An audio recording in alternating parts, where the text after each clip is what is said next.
Hi hello నమస్తే అండి. Welcome to my YouTube channel.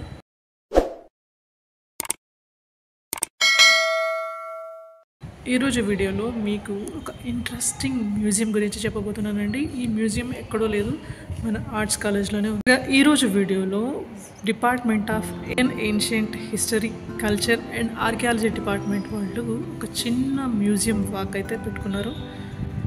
World heritage week 2025 celebrations public గార్డెన్స్లో ప్రస్తుతం జరుగుతున్నాయండి. ఆ హెరిటేజ్ వీక్ని పురస్కరించుకొని ఆర్ట్స్ కాలేజ్లో ఒక చిన్న మ్యూజియం వాక్ని అయితే వీళ్ళు పెట్టుకున్నారు. సో నేను కూడా అందులో భాగమయ్యానండి. విభాగానికి సంబంధించినటువంటి విద్యార్థులు, ఫ్యాకల్టీ మరియు arts college principal professor C Kasim garu అందరం కలిసి ఒక చిన్న మ్యూజియం విజిట్ అయితే పెట్టుకున్నాము. ఈ ఫోటోలో ఉన్న సభ్యులందరం కలిసి సెంట్రల్ లైబ్రరీలో ఉన్నటువంటి నిజామ్స్ విజన్ మ్యూజియంకి అయితే వెళ్తున్నాం ఫ్రెండ్స్. ఆర్ట్స్ కాలేజ్ నుంచి doctor BR Ambedkar memorial library, దానిని సెంట్రల్ లైబ్రరీ అని కూడా అంటారండి. ఇది 500 to 800 మీటర్స్ డిస్టెన్స్లో అయితే ఉంటుంది. Arts college principal professor C Kasim సార్తో పాటు ఆర్ట్స్ కాలేజ్ డీన్ మేడం కూడా వస్తున్నారు, తాలత్ సుల్తానా గారు.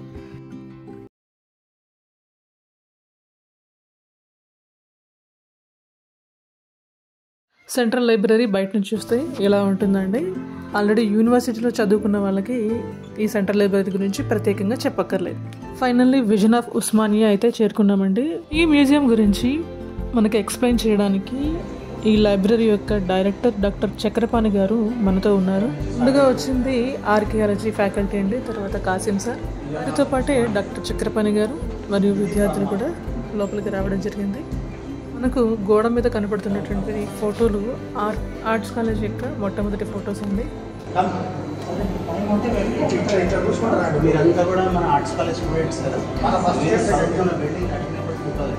మనకి ఎక్స్ప్లెయిన్ చేస్తున్నటువంటి సారే డాక్టర్ చక్రవర్తి సార్, లైబ్రరీ యొక్క డైరెక్టర్.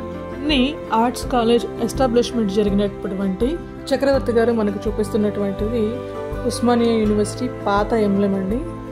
లెఫ్ట్ సైడ్లో కనిపిస్తున్నది పాతది, రైట్ సైడ్లో కనిపిస్తున్నది కొత్తది. ఉస్మానియా యూనివర్సిటీ 100 సంవత్సరాల సెంటనరీ సెలబ్రేషన్స్లో కొంతమంది యాక్టివిస్టులు మరియు ఆలంని కలిపి ఒక పిటిషన్ని ఫైల్ చేశారండి. పాత ఉస్మానియా ఎంబ్లెమ్ మీద 7th నవాబ్ మీర్ ఉస్మాన్ అలీ ఖాన్ యొక్క క్రౌన్ మీద ఉండేటువంటి ఉర్దూ, అరబిక్ వాక్యాలు ఆ ఎంబ్లెమ్ మీద ఉండటమే దానికి కారణం.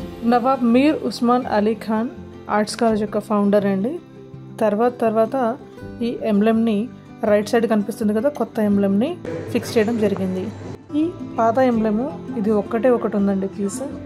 ఇది కూడా శిథిలావస్థ దశకైతే చేరుకుంటుంది. దీన్ని ప్రిజర్వ్ చేయాలని మాత్రం అనుకుంటున్నారు ప్రస్తుతం.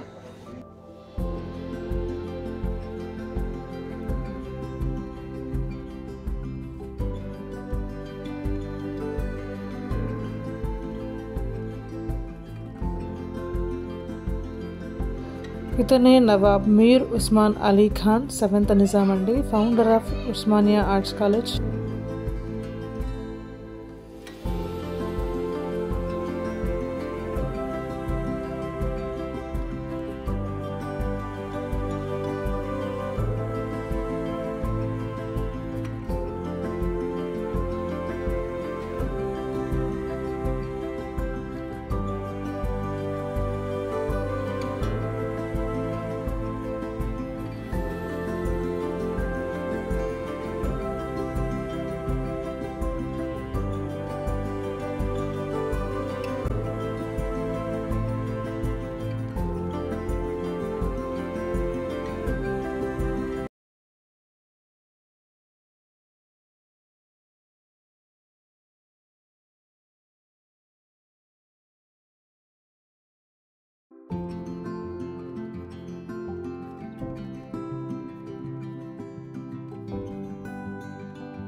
మ్యూజియంలో సిల్వర్తో చేశారు మన ఆర్ట్స్ కాలేజ్, అక్కడే కనిపిస్తుంది ఒరిజినల్ ఫోటోగ్రాఫ్.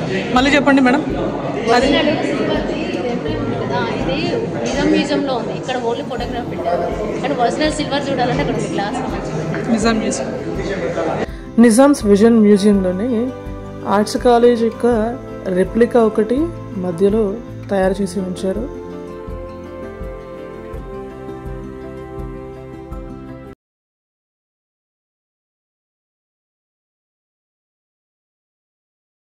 పాతకాలంలో వాళ్ళు రాసినటువంటి ఇన్స్క్రిప్షన్స్ అంటే వాళ్ళు తాటాకుల మీద తాళపత్ర గ్రంథాలు ఇంకా కొన్ని వస్త్రాల మీద రకరకాలుగా వాళ్ళు ఇన్స్క్రిప్షన్స్ అనేవి లిఖించడం జరిగింది. ఈ సెంట్రల్ లైబ్రరీలో వీటిని చాలా జాగ్రత్తగా భద్రపరిచారు. వీటిలో ఉన్న ప్రత్యేకత ఏమిటంటే ఎస్పెషల్లీ దీనిని ఇది ఒక వస్త్రం మీద రాసింది. దీనిని ఫోటో తీసి జూమ్ చేస్తే మనకు వాళ్ళు ఏమి రాశారో క్లియర్గా కనిపిస్తుంది. భాష మాత్రం మనది కాదండి, అప్పటి భాష సంస్కృతం ఆర్ ఉర్దూ ఆర్ పాలీ భాషలో మాత్రమే ఈ ఇన్స్క్రిప్షన్స్ మాన్యుస్క్రిప్ట్లు అనేవి రాయడం జరిగింది. వీటిని పాడవకుండా ప్రత్యేక పద్ధతుల్లో వీళ్ళు భద్రపరిచి ఉంచారు. అవి మన చేతితో కూడా వాటిని పట్టుకోకుండా చూడాలి. మ్యాక్సిమం చాలా జాగ్రత్తగా వాటిని హ్యాండిల్ చేయాల్సి ఉంటుంది. దాన్ని అయితే మనం ఏం చేయలేదు, ఇంకా దాన్ని కనుక్కోలేదు. అది ఎవరు రాసినారో పేరు లేదు, దాని టైటిల్ కూడా తెలియదు మనకి. ఏ సంవత్సరం రాసినారో కూడా డీటెయిల్స్ లేవు. తెలిసినంత వరకు మనం తయారు చేసి ఒక క్యాటలాగ్ ఇంకా రకరకాల క్యాటలాగ్స్ తయారు చేసినాము. ఇవి ఇప్పుడు ఇది ఉందనుకో, దీనికి మనకి ఆథర్ టైటిల్ అని తెలుస్తుంది. ఎందుకంటే పేపర్ వచ్చిన తర్వాత రాసినాం. పేపర్ ఇన్వెంట్ చేయకముందు తయారు చేసినవి ఇవన్నీ, వీటికి మనకి సోర్స్ లేదు. అయితే మేమేం చేసినామంటే ఒక తెలుగు అని చెప్పేసి ఒక టైటిల్ పెట్టి దానికి ఒక యూనిక్ నెంబర్ ఇచ్చి అన్నీ డిజిటలైజ్ చేసినాం. ఇవన్నీ కూడా మనం సిస్టంలో చూసుకోవచ్చు. ఓకే సార్, ఈ 64 లెంగ్త్ ఇది కూడా మనం సిస్టంలో చూసుకోవచ్చు. ఓకే, డిస్ఫర్ చేస్తే అందులో జ్ఞానం ఉంటుంది. నువ్వు అన్నది 100% కరెక్ట్.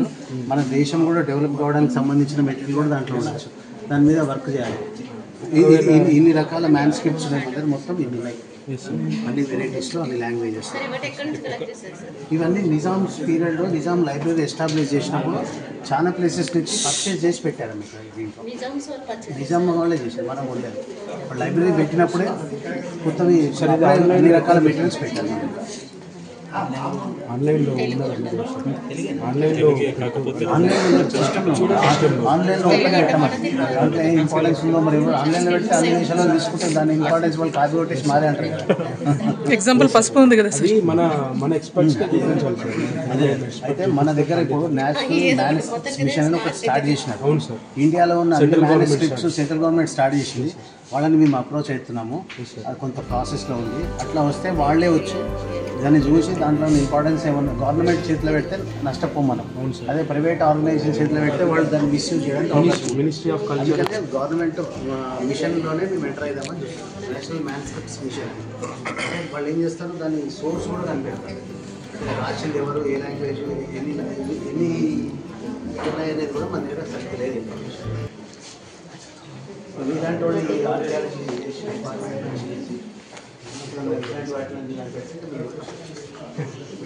ఈ సబ్జెక్ట్ అదే కదా. మీరు ఏమైనా ఇన్నోవేటివ్గా కొత్తది కనిపెట్టి మన లైబ్రరీకి మన సొసైటీకి ఉపయోగపడేది చేస్తే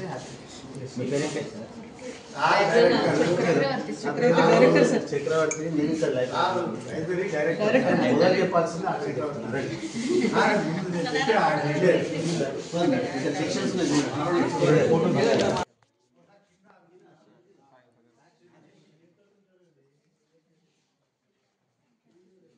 ఇప్పుడు సెంట్రల్ లైబ్రరీలో ఉన్నటువంటి అండర్ గ్రౌండ్ పాత లైబ్రరీకి అయితే మనల్ని తీసుకెళ్తున్నారు. ఇక్కడ పాత ఇన్స్క్రిప్షన్స్, ఎప్పటివో పురాతన కాలం నాటి బుక్స్ని అయితే స్టోర్ చేసి ఉంచారు. అక్కడికి మనల్ని తీసుకెళ్ళి ఎక్స్ప్లెయిన్ చేస్తారు. మళ్ళీ కొందరు చెప్పి కొందరు వినరు, మళ్ళీ అదేం అడుగుతారు కదా. వచ్చారు లోపల ఉన్నారు మన స్టూడెంట్ స్ట్రెంత్ 34 100% అటెండెన్స్ ఉంటుంది sir. Kasim sir field visit కదా సార్. ఓకే, ఇక్కడ చూడండి, ఇది స్టాక్ సెక్షన్. స్టాక్ సెక్షన్ అంటే ఇక్కడ నుంచి బుక్స్ ఇష్యూ చేసుకొని పోవచ్చు. పైన ఉన్న సెక్షన్లు అన్నీ కూడా అక్కడ చదువుకునేట్లే. దీంట్లో మొత్తం ఇటు సైడ్ అంతా లాంగ్వేజెస్, అటు సైడ్ మొత్తం ఇంగ్లీష్ బుక్స్. ఆల్ సబ్జెక్ట్స్ ఇంగ్లీష్లో ఉంటాయి. Okay, Osmania university first Urdu medium తోటి స్టార్ట్ అయింది. నాకు తెలిసి మీ అందరు కూడా ఐడియా ఉందని.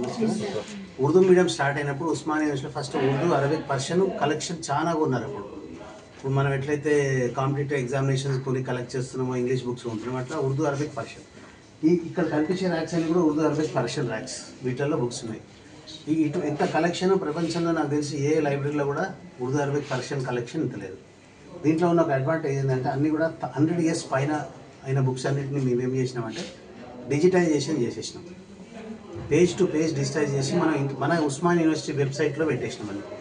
మీకు ఎప్పుడన్నా ఫ్రీ టైం ఉంటే ఆ సైట్ ఓపెన్ చేసుకొని మొత్తం బుక్స్ డౌన్లోడ్ చేసుకోవచ్చు. మీరు ప్రింట్ కూడా తీసుకోవచ్చు. టోటల్ కాపీరైట్ లేనివన్నీ కూడా చేసినాం. ఓకే, ఒక 6 years మేము కష్టపడి 40,000 బుక్కులు స్కాన్ చేసి పెట్టాం. అంటే 1,32,00,000 పేజీలు, పెద్ద ప్రాజెక్ట్. 1,32,00,000 పేజీలు స్కాన్ చేసి పెట్టాం. మీరు ఒకసారి ఉస్మాన్ యూనివర్సిటీ వెబ్సైట్ ఓపెన్ చేసి ఈ రిసోర్సెస్ అనేది ఉంటుంది పైన, అది క్లిక్ చేయగానే కింద ఓయూ డిజిటల్ లైబ్రరీ ఉంటుంది, అది క్లిక్ చేయండి. మీకు కావాల్సిన సబ్జెక్ట్ కొట్టండి, గూగుల్లో కొట్టినట్టు బుక్స్ వస్తే లిస్టు, ఏ బుక్ అయినా ఓపెన్ చేసుకోవచ్చు. టోటల్ బుక్ మీరు సిస్టమ్ మీద చదువుకోవచ్చు. ఎటువంటి కండిషన్స్ లేవు. అంటే మీరు ఓన్లీ క్యాంపస్ స్టూడెంట్స్ అయితేనే ఓపెన్ అవుతుంది అట్లాంటివి ఏం కండిషన్స్. ఇట్లాంటి వీటిలో మెజారిటీ బుక్స్ని మేము డిజిటైజేషన్ చేసినాం. ఎందుకంటే కాపీ రైట్ లేవు, అంతా ఓల్డ్ అయిపోయినాయి కదా. 65 సంవత్సరాలు బుక్ రాసిన నుంచి 65 సంవత్సరాలు దాటితే హక్కులు కోల్పోతారు ఎవరు రాసిన వాళ్ళు, ఓనర్స్ కానీ వాళ్ళు. అట్లాంటప్పుడు అది పబ్లిక్ ప్రాపర్టీ అవుతుంది, ఎవరైనా యూజ్ చేసుకోవచ్చు. దాన్ని కాపీ కూడా తీసుకోవచ్చు. Sir, how you have been preserving all these books sir? ఇట్లా ఇదే ప్రిజర్వేషన్. అంటే ఇప్పుడు మనము ఒక 5 years or 6 years తర్వాత పేజ్ ముట్టుకుంటేనే అది కొంచెం డ్యామేజ్ అయిపోతుంది. మేము చేసిన ప్రిజర్వేషన్ అంటే డిజిటైజేషన్ చేయడమే ప్రిజర్వేషన్. ఎందుకంటే మరి 100 years నుంచి మేము ఇదే విధంగా స్టోర్ చేస్తున్నాము. ఇక్కడ ఉన్న ఎన్విరాన్మెంట్కి బుక్స్ అంత ఈజీగా పాడుగావు. ఇప్పుడు మీరే ఫిజికల్గా చూసుకోవచ్చు. ఎందుకంటే ఇప్పుడు ఈ లైబ్రరీ ఎస్టాబ్లిష్ చేసి కూడా 62 years అయింది. 1963లో ఈ బిల్డింగ్ కట్టాను. ఆ రోజు నుంచి కూడా బుక్స్ ఇట్లానే డిస్ప్లేలో పెట్టినాను. ఇంకా కూడా లైవ్లోనే ఉన్నాయి, ఎక్కడ ప్రాబ్లం కాలేదు. కొంత కండిషన్ మారిపోయినవన్నిటిని కూడా మేము డిజిటైజేషన్ చేసి పెట్టాము. అంటే అదొకటే ప్రిజర్వేషన్. ఇంకా అది కాక ఫిజికల్ ప్రిజర్వేషన్ అనేది ఏం లేదు. అంటే దాన్ని ట్రీట్మెంట్ చేసి దానికి ఒక లామినేటెడ్ షీట్ చేసి అట్లాంటి టెక్నాలజీ కూడా వచ్చింది. అంటే చాలా కాస్ట్లీ అన్నట్టు. అంటే ప్రతి పేజ్ మనము సర్టిఫికేట్ రాగానే లామినేట్ చేస్తాం కదా. ఏమైనా కెమికల్స్ ఏమైనా యూజ్ చేస్తారా సార్? ఏం కెమికల్స్ యూజ్ చేయము, దానికి యూజ్ చేస్తాం. మ్యాన్ స్క్రిప్ట్స్ ఉన్నాయి కదా, దానికి ఫ్యూమిగేషన్ ఛాంబర్ అని చెప్పేసి దానికి పురుగులు అవి పట్టకుండా ఒక డబ్బా, ఒక బాక్స్ లాగా ఉంది, అది చూపెట్టడం మర్చిపోయినా. దాంట్లో అంటే లాస్ట్లో కింద ఏం చేస్తామంటే ఒక కెమికల్స్ పెడతాం. దాంట్లో ఆ వేపర్స్ అన్ని బుక్లలోకి వెళ్ళి, అది మ్యాన్ స్క్రిప్ట్స్ పామ్ లైఫ్స్ ఉన్నాయి కదా, మళ్ళీ ఎటువంటి పురుగులు పట్టకుండా ఎటువంటి హాని కలగకుండా ఉంటుంది అన్నట్టు. అక్కడ treatment techniques one of the preservation technique for man scripts. ఈ ఒక చిన్నదానికే మనకి మంచి ఖర్చు అవుతుంది కదా. ఇన్ని బుక్లకు చేయాలంటే కష్టం, ఎంత కాస్ట్ ఎఫెక్టివ్. ఇంకొకటి వీటిని ప్రిజర్వ్ చేయాలంటే లామినేట్ షీట్ చేసి మనం సర్టిఫికేట్లను ఎట్లయితే లామినేట్ చేస్తాం అట్లా చేసే ప్రిజర్వేషన్ టెక్నిక్ ఉంది ఫిజికల్. అట్లా కాకుండా మేము డిజిటైజ్ ప్రిజర్వేషన్ చేసినాం, అన్ని స్కాన్ చేసి అంటే కాపీ రైట్ లైన్ అన్నీ చేసి నెట్లో పెట్టినాం. Thank you.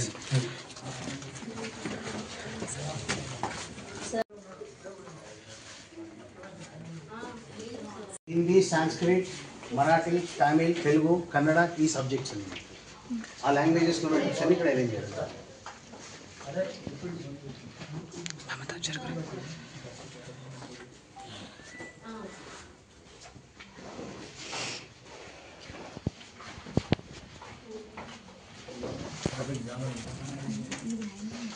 ఇప్పుడు మీరంతా కూడా లైబ్రరీకి చదువుకోవడానికి వస్తారు కదా, దేనికోసం వస్తారు, ఏం చదవడానికి వస్తారు?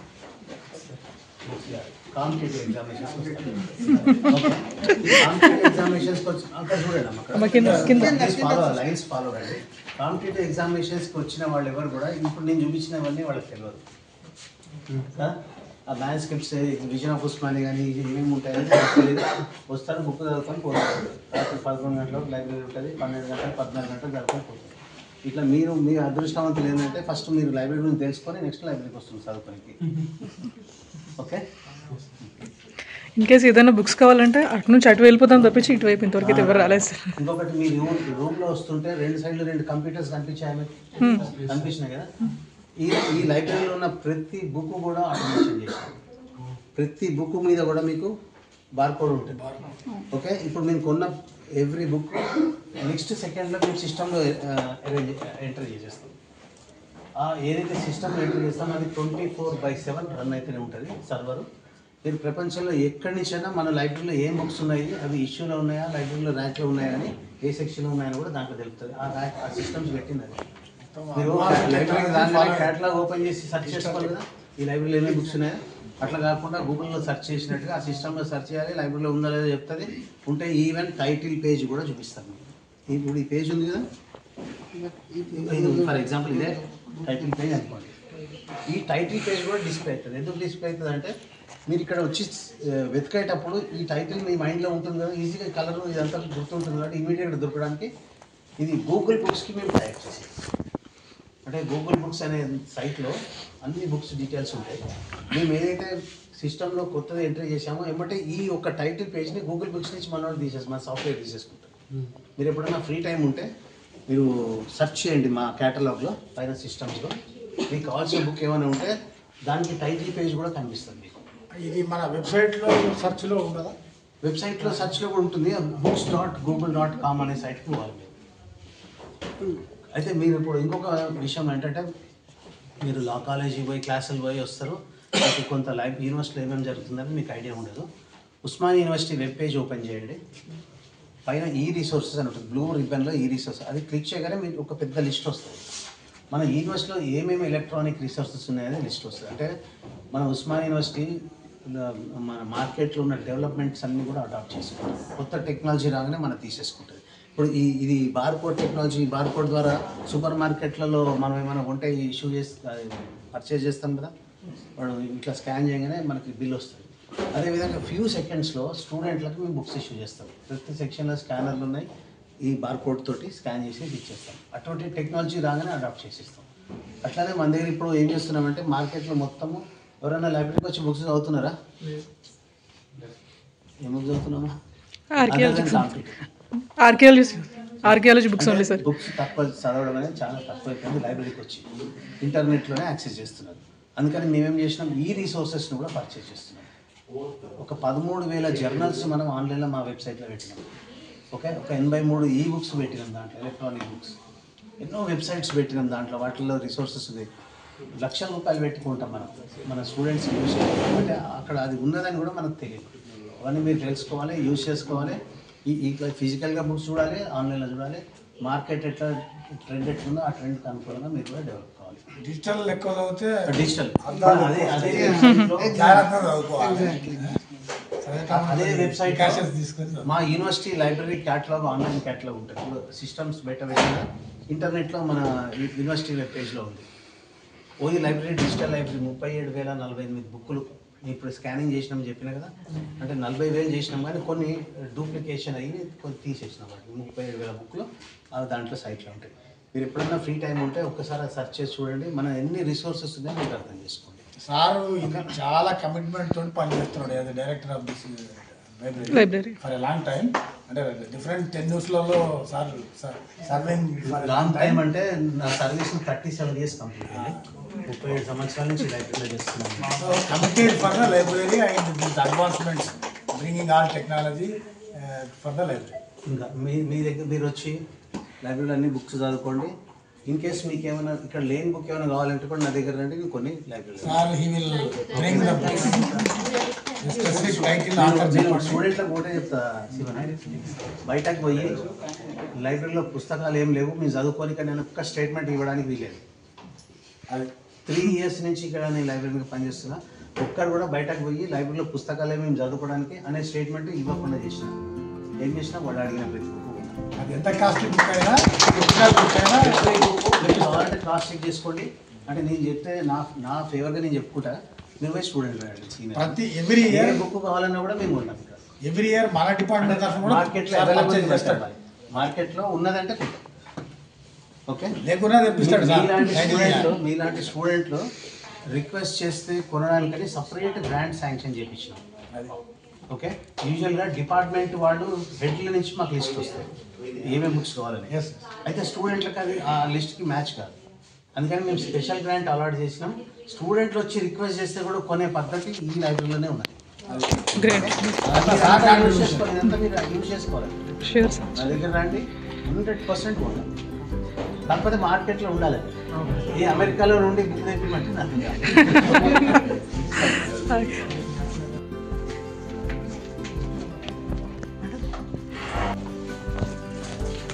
కూడా ఈ బుక్స్ అన్ని కూడా ఇంగ్లీష్ లాంగ్వేజ్లో ఉంటాయి. All subjects. మీ ఆర్కియాలజీ కూడా దీంట్లో ఉంటుంది. ఓకే, 900 ఉంటాయా?